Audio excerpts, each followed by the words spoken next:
Hey guys, welcome back to the channel. This is the Galaxy Z Fold 5. You can see this one is color blue. The back of this Fold 5 has a blue color around the cameras. The camera rings match the color of the frame of the device. Very much like the Galaxy Z Fold 4, this device needs a case, and the official case from Samsung is a two-piece case like the other ones for the Galaxy Z Fold 4 and 3. The old case for the Galaxy Z Fold 4 and 3 did come with a S Pen attached on the back of the case, but that is the big S Pen, the Galaxy Edition S Pen. The official case with the Galaxy Z Fold 5 has the S Pen integrated on the back of the case, and this S Pen is slimmer than the original Galaxy Fold S Pen.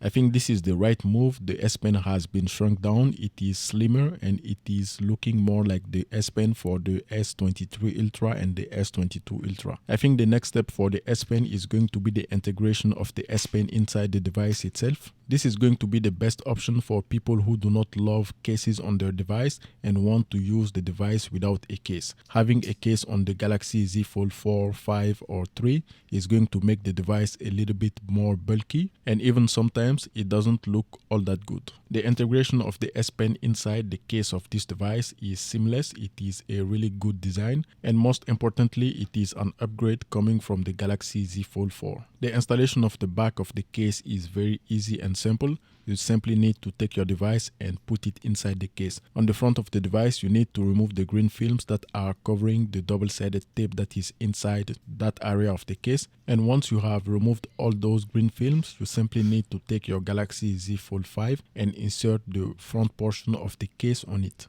Since the size of the Galaxy Z Fold 5 is very similar to the size of the Galaxy Z Fold 4, I have already tried to install the Galaxy Z Fold 4 inside this new case for the Z Fold 5, and it does not work. Samsung did a few adjustments to the camera on the back of the Galaxy Z Fold 5, and the design of the camera does not match the design of the camera on the Galaxy Z Fold 4, and this is why the case of a Galaxy Z Fold 5 is not going to work on a Galaxy Z Fold 4. So if you had that idea, it is not going to work, but the S Pen on the Galaxy Z Fold 5 is compatible with the Galaxy Z Fold 4. Another thing, you just saw me trying to use the S Pen on the outer screen. The outer screen does not support the S Pen, and it is kind of natural for me to try to use the S Pen with the outer screen. It is big enough for me to use the S Pen, and I think Samsung should do something about this in the future. I'm confident in that because they did wider the outer screen on the Galaxy Z Flip 5. That outer screen is simply too good to be real, and any applications can be running on that outer screen also. If you really want the S Pen of the Galaxy Z Fold 5 on your Fold 3 and 4, I'm sure some aftermarket companies are going to create cases for the Galaxy Z Fold 4 and 3 which are compatible with the S Pen of the Galaxy Z Fold 5. The S Pen on the Galaxy Z Fold 5 is the gateway to multitasking,